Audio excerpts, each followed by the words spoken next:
कटिहार में कांग्रेस की अंदरूनी कलह आई सामने। प्रदेश अध्यक्ष राजेश राम की मौजूदगी में शकील अहमद खान के खिलाफ जमकर नारेबाजी, संवाद कार्यक्रम में हुआ हंगामा। नमस्कार, आप देख रहे हैं सिटी पोस्ट लाइव और मैं हूं रवि। बिहार कांग्रेस में लंबे समय से चल रही अंदरूनी खींचतान और गुटबाजी का एक बार फिर सार्वजनिक रूप से सामने आ गया है। कटिहार के ऐतिहासिक राजेंद्र आश्रम में आयोजित कांग्रेस के जन संवाद कार्यक्रम के दौरान पार्टी कार्यकर्ताओं ने वरिष्ठ नेता शकील अहमद खान के खिलाफ जमकर नारेबाजी की। कार्यक्रम में कांग्रेस के नवनियुक्त प्रदेश अध्यक्ष राजेश राम सहित पार्टी के कई वरिष्ठ नेता मौजूद थे। कार्यकर्ताओं के विरोध के चलते कार्यक्रम का माहौल अचानक तनावपूर्ण हो गया और कुछ देर के लिए अफरा तफरी की स्थिति बन गई। जनसंवाद कार्यक्रम में शुरू हुआ था विरोध। दरअसल कांग्रेस संगठन को मजबूत करने और कार्यकर्ताओं की राय जानने के उद्देश्य से प्रदेश अध्यक्ष राजेश राम विभिन्न जिलों का दौरा कर रहे हैं।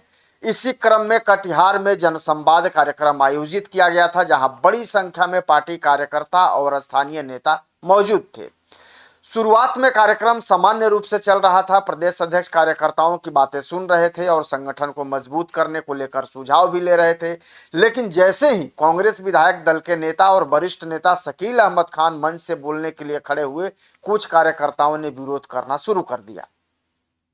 अब देखते ही देखते विरोध तेज हो गया और कार्यकर्ताओं ने शकील अहमद खान के खिलाफ नारेबाजी शुरू कर दी। कुछ कार्यकर्ताओं ने शकील अहमद खान मुर्दाबाद के भी नारे लगाए। विरोध इतना बढ़ गया कि कार्यक्रम का माहौल पूरी तरह बदल गया और मंच पर मौजूद नेताओं को स्थिति संभालने के लिए हस्तक्षेप तक करना पड़ा। खुलकर सामने आई गुटबाजी। जी हां, राजनीतिक जानकारों का यह मानना है कि यह घटना बिहार कांग्रेस के भीतर लंबे समय से चल रही गुटबाजी का संकेत है।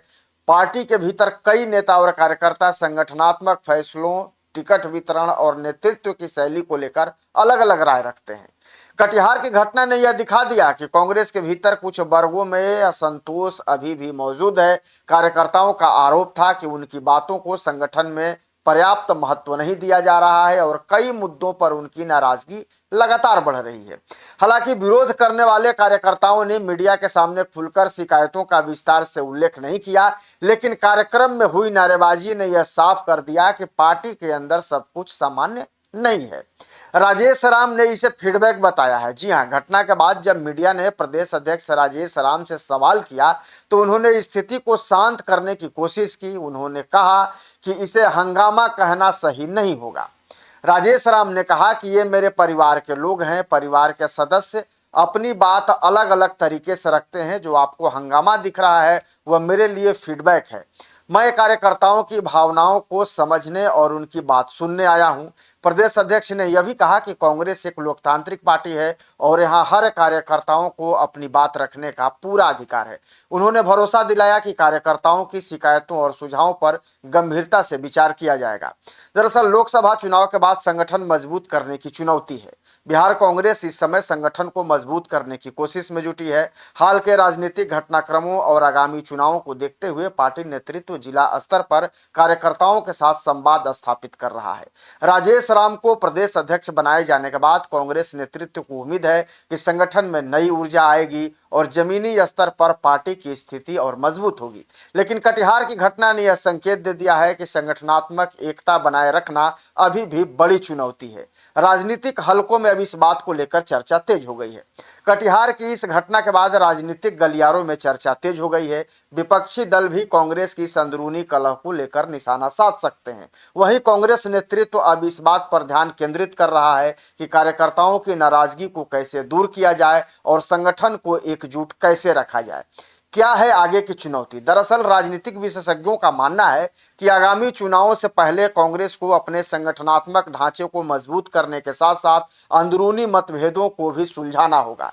यदि कार्यकर्ताओं की नाराजगी समय रहते दूर नहीं की गई तो इसका असर पार्टी की राजनीतिक रणनीति पर भी पड़ सकता है। फिलहाल कटिहार में हुए इस घटनाक्रम ने बिहार कांग्रेस की अंदरूनी स्थिति को लेकर कई सवाल खड़े कर दिए हैं। अब देखना होगा कि प्रदेश नेतृत्व इस असंतोष को किस तरह संभालता है और संगठन को एकजुट बनाए रखने में कितना सफल हो पाता है। आप क्या सोचते हैं इस खबर को लेकर? कमेंट जरूर कीजिएगा और खबर को ज्यादा से ज्यादा शेयर और लाइक भी कर दीजिएगा। धन्यवाद।